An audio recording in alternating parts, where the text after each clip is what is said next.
Assalamualaikum warahmatullahi wabarakatuh. Alhamdulillahi rabbil alamin. Nahmaduhu wa nasta'in wa nastaghfiruh. Wa na'udzu billahi min syururi anfusina wa min sayyiati a'malina.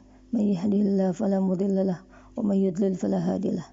Asyhadu an la ilaha illallah wahdahu la syarikalah wa asyhadu anna Muhammadan 'abduhu wa rasuluh la nabiyya ba'dah.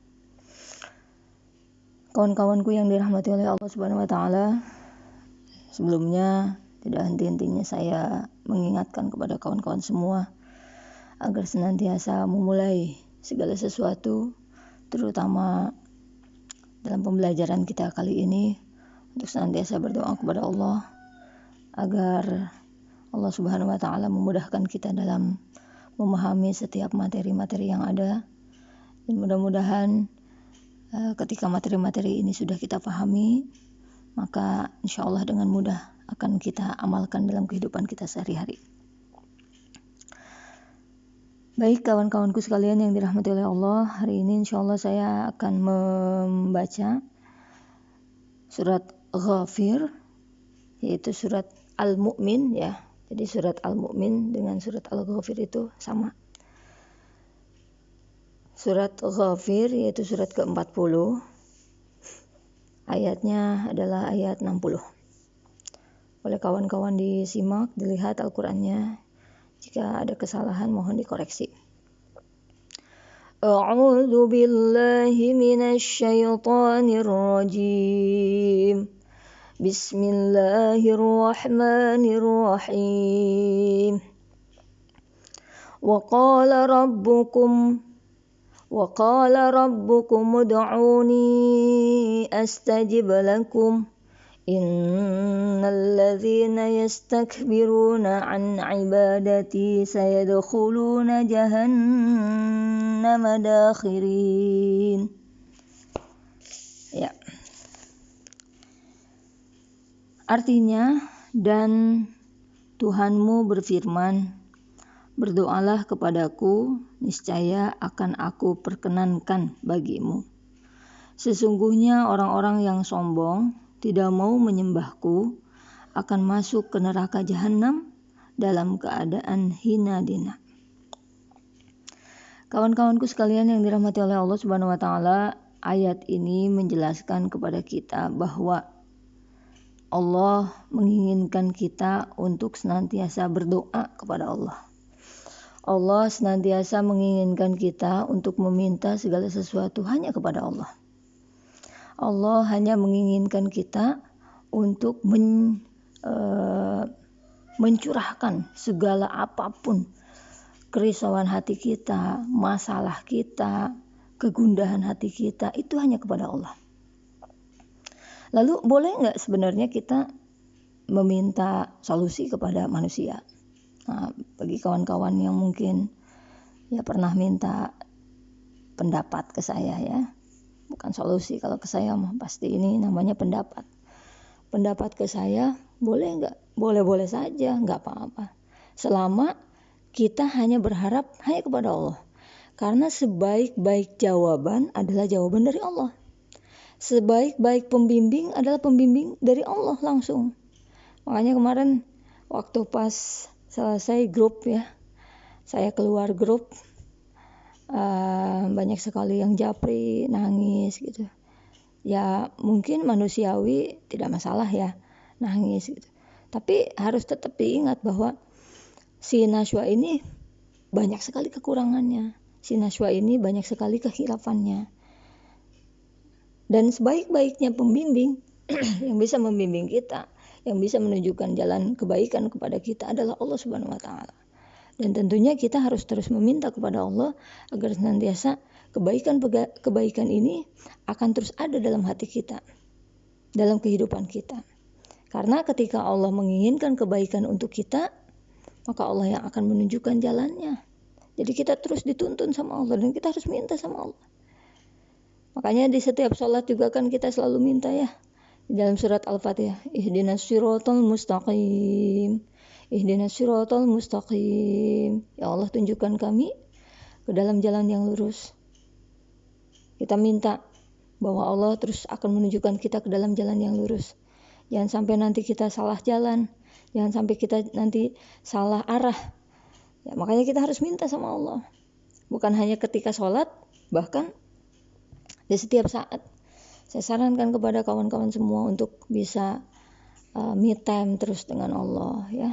Me time dengan Allah itu enak sekali. Pokoknya kemana-mana ajak aja ngobrol. Seperti kawan-kawan kemana-mana punya teman, punya asisten.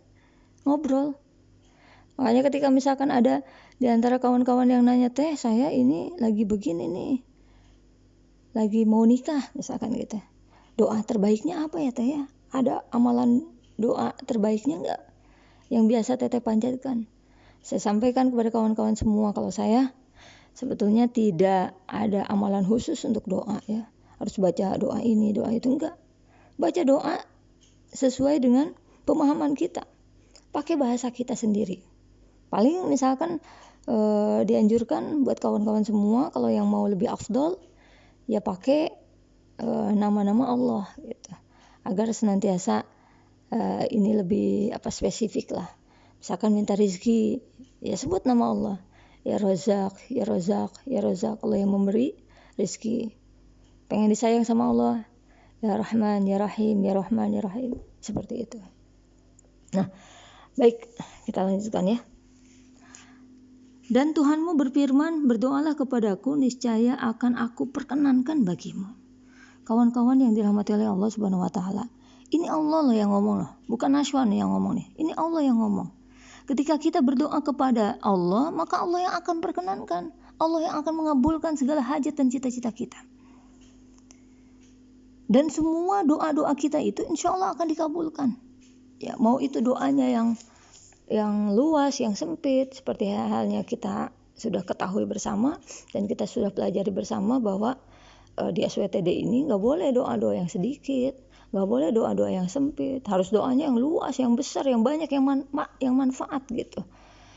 Nah, tinggal nanti waktunya saja nih pengabulan doanya, apakah dikabulkan secara cepat atau secara lambat.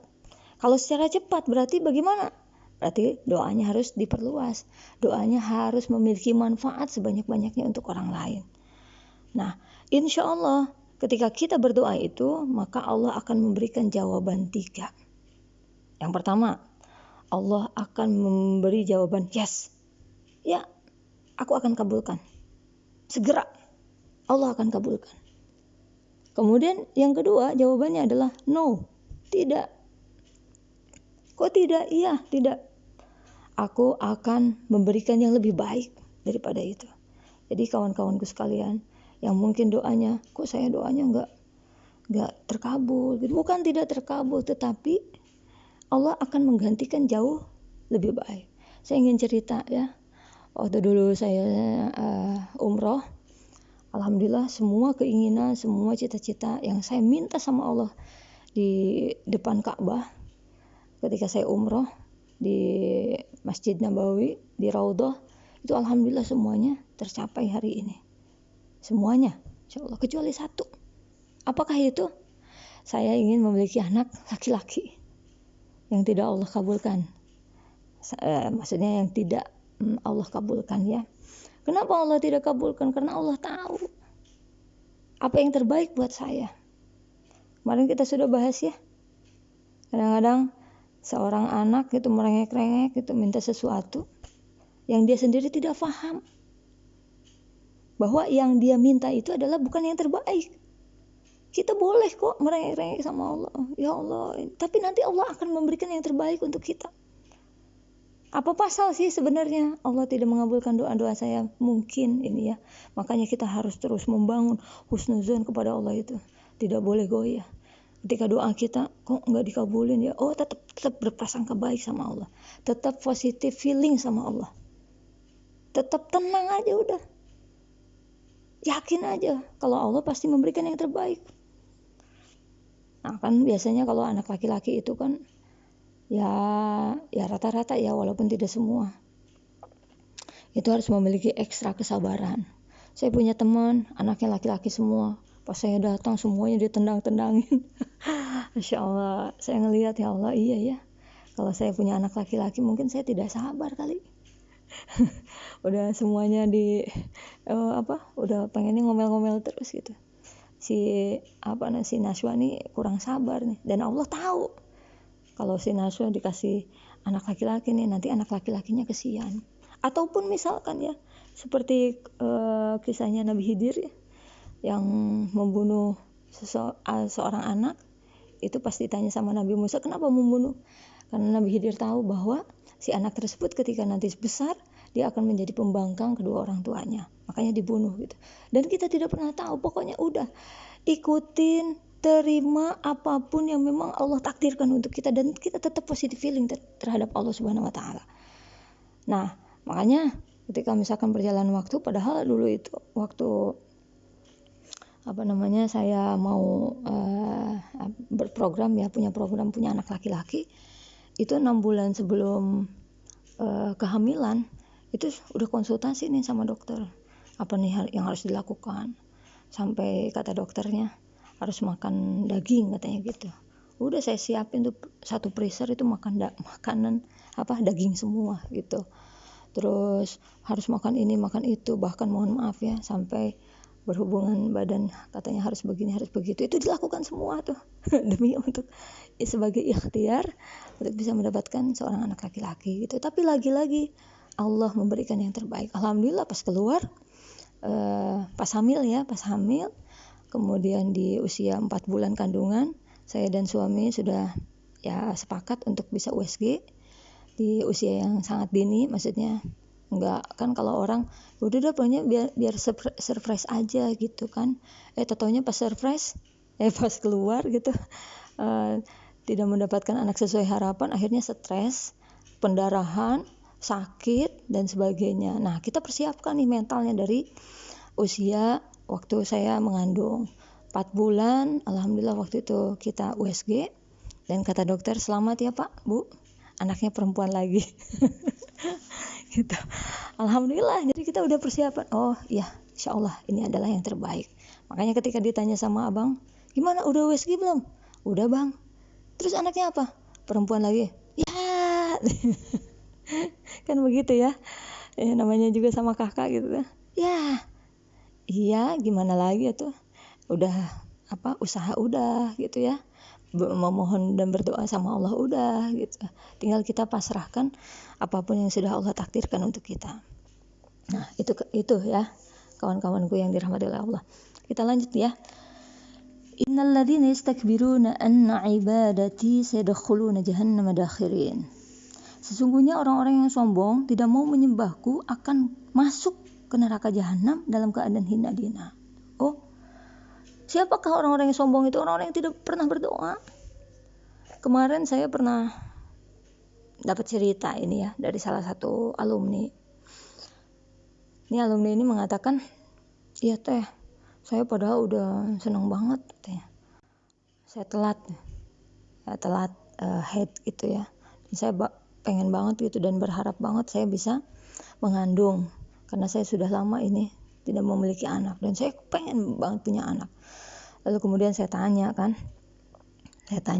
begini, mohon maaf ya teh, teteh berdoa teh, berdoanya bagaimana? Berdoanya kita dengan penuh kehusyuan enggak? Berdoanya dengan penuh keyakinan enggak gitu? Jangan-jangan kita doa nih enggak yakin. Kawan-kawanku yang dirahmati oleh Allah, ketika kita doa tidak yakin, maka sama saja kita menggagalkan doa-doa kita. Doa itu harus benar-benar yakin. Doa itu harus benar-benar dengan keyakinan yang tinggi. Sama seperti ketika saya berdoa ya, minta umrah waktu pertama kali, itu saya luar biasa. Benar-benar ketika kita berdoa itu membuncah gitu ya, bergetar, kepengen banget gitu. Dan Allah hadirkan. Keinginan itu Allah hadirkan. Jangan-jangan nih kita doanya tidak serius sama Allah. Subuh kita berdoa, atau tahajud kita berdoa misalkan ya.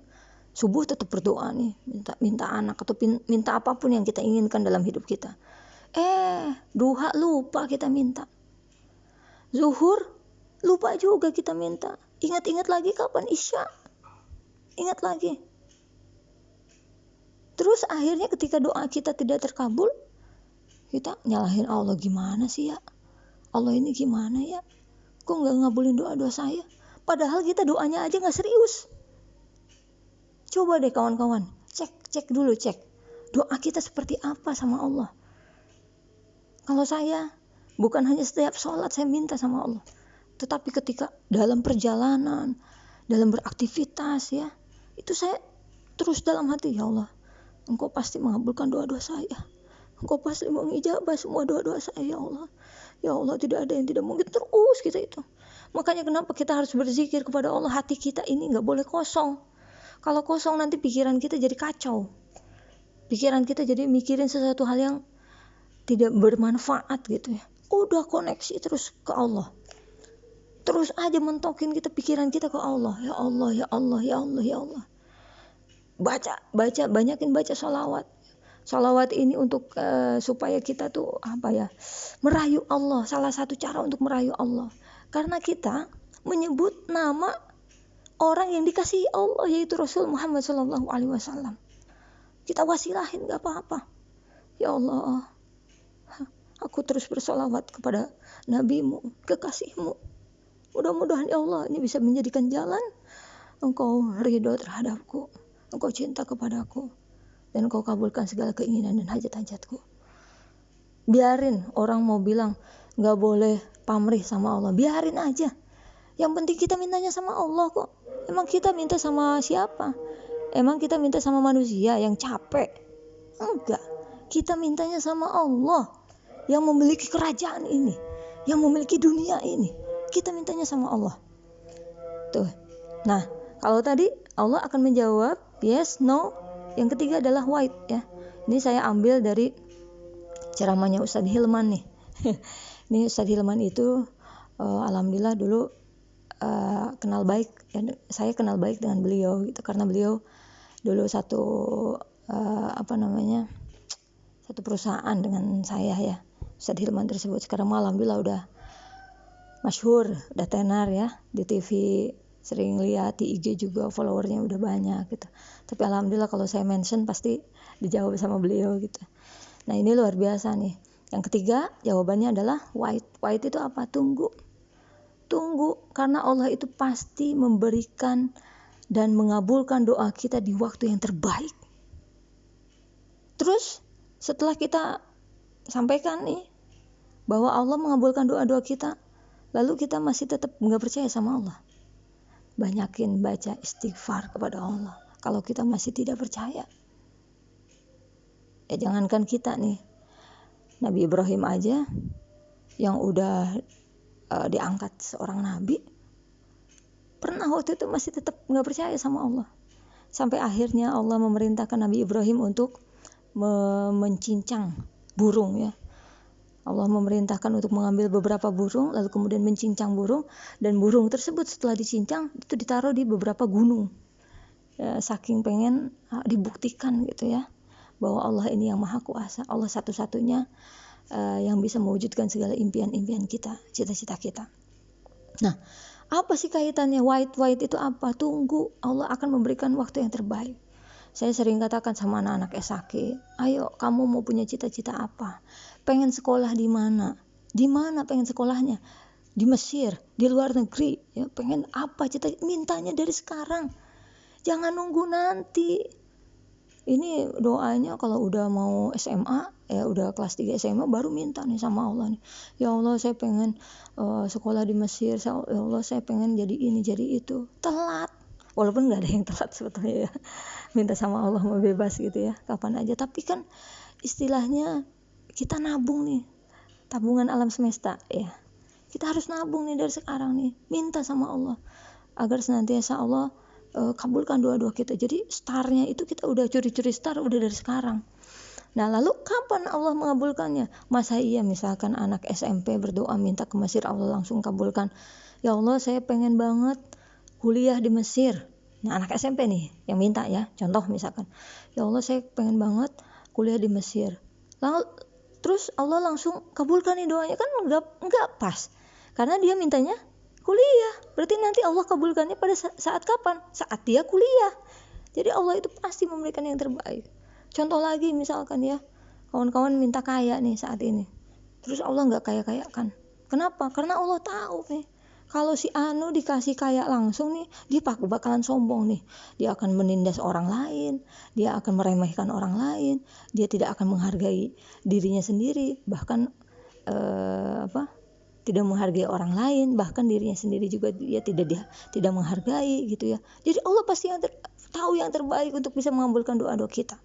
Kapan waktunya? Oh, nanti nih si A ini nih akan Allah kasih kekayaan ketika dia sudah bagus ibadahnya, sudah baik akhlaknya, dia sudah teguh pendiriannya, ilmu tauhidnya dia sudah mantap gitu ya, sehingga saat itulah Allah mengabulkan doa-doa kita. Jadi kawan-kawanku sekalian yang dirahmati oleh Allah Subhanahu wa taala, yuk sama-sama yang pernah kita berputus asa akan rahmat Allah, berputus asa akan kasih sayang Allah, berputus asa kepada Allah Subhanahu wa taala, karena Allah satu-satunya yang bisa mengabulkan doa-doa kita. Kita benar-benar harus yakin dengan keyakinan yang tinggi. Tidak boleh ada sedikit pun keraguan dalam hati kita bahwa jangan-jangan Allah nggak ngabulin nih, jangan-jangan Allah nggak ngabulin. Jangan sampai doa kita digagalkan oleh pikiran kita sendiri. Jangan sampai doa-doa kita yang begitu banyak, keinginan dan hajat kita yang begitu banyak digagalkan oleh pemikiran-pemikiran sendiri. Bahkan ya, sebetulnya tidak doa pun Allah pasti memberikan yang terbaik. Apalagi kita berdoa, apalagi kita menambah amalan-amalan kita, amalan-amalan sunnah kita. Alhamdulillah di SWTD ini luar biasa ya, saya sampaikan sekali lagi kepada kawan-kawan semua ya, tidak semua orang mampu melakukan amalan-amalan yang di SWTD ini. Banyak sekali kawan-kawan kita yang ya akhirnya berguguran, 1 hari 2 hari berguguran, bahkan mungkin ada yang 1 pekan dia berguguran, dia keluar grup ya, tidak sabar. Terus 2 minggu akhirnya dia keluar. Bahkan ada juga yang di ujung pertemuan udah 20 hari ke atas ya, akhirnya dia keluar, nggak sabar. Padahal sesungguhnya ketika kita berniat memang ingin berubah, memperbaiki diri, ya kita harus sabar, nikmatin semua proses itu. Dan tentunya ini kembali lagi adalah soal hidayah Allah Subhanahu wa taala ya. Betul apa yang disampaikan Khalifah Umar bin Khattab, bahwa aku tidak takut doaku tidak dikabulkan Allah. Yang aku takutkan aku tidak diberikan hidayah untuk terus meminta dan berdoa kepada Allah. Karena sesungguhnya kawan-kawan yang dirahmati oleh Allah, berdoa juga ini harus diminta, maksudnya harus ada keinginan untuk berdoa tuh. Karena banyak juga orang-orang di luaran sana yang ketika habis sholat aja, apalagi me time ya, jarang ya, habis sholat aja ini keinginan untuk berdoanya nggak ada. Habis sholat, Assalamualaikum warahmatullahi wabarakatuh, Assalamualaikum warahmatullahi wabarakatuh. Habis itu zikir misalkan ya, baca istighfar, baca tasbih dan sebagainya. Kemudian mengangkat tangan aja ketika berdoa aja tidak mau. Paling cuman gini dong, ya Allah, Engkau tahu apa yang aku mau. Cuman gitu doang. Boleh nggak kayak gitu? Ya boleh-boleh aja, sah-sah aja. Tetapi ini tidak ada etikanya. Udah subuh, udah mau subuh ya. Baik kawan-kawanku sekalian, ini saya kalau bikin voice note, kalau nggak asar, subuh ya. Kalau sekarang kan sudah, alhamdulillah sudah kegiatan sudah berjalan ya. Ya paling sesempatnya gitu. Mungkin itu saja yang bisa saya sampaikan. Mudah-mudahan ini menjadi tambahan semangat untuk kawan-kawan semua, tambah yakin juga, tambah terus minta sama Allah, luaskan doanya, jangan egois, jangan minta untuk diri sendiri, minta untuk sebanyak-banyaknya manfaat untuk orang lain. Apakah nanti doanya dikabulkan atau tidak, kita serahkan kepada Allah. Ketika kita sudah berupaya, berusaha memperbaiki niat kita, lalu kemudian memantaskan diri kita untuk ditolong Allah, memantaskan doa kita untuk dikabulkan oleh Allah, kemudian kita serahkan kepada Allah dengan kepasrahan yang tinggi. Udah ya Allah, terserah Engkau tahu yang terbaik untukku, Engkau tahu yang terbaik untuk kami, aku serahkan semuanya kepadamu, segala urusanku semuanya aku serahkan kepadamu. Jadi ketika sudah pasrah di level yang tinggi, biasanya nanti Allah yang akan hadirkan jalan-jalan kemudahan itu, insya Allah. Itu saja yang bisa saya sampaikan, kurang lebihnya mohon maaf. Assalamualaikum warahmatullahi wabarakatuh.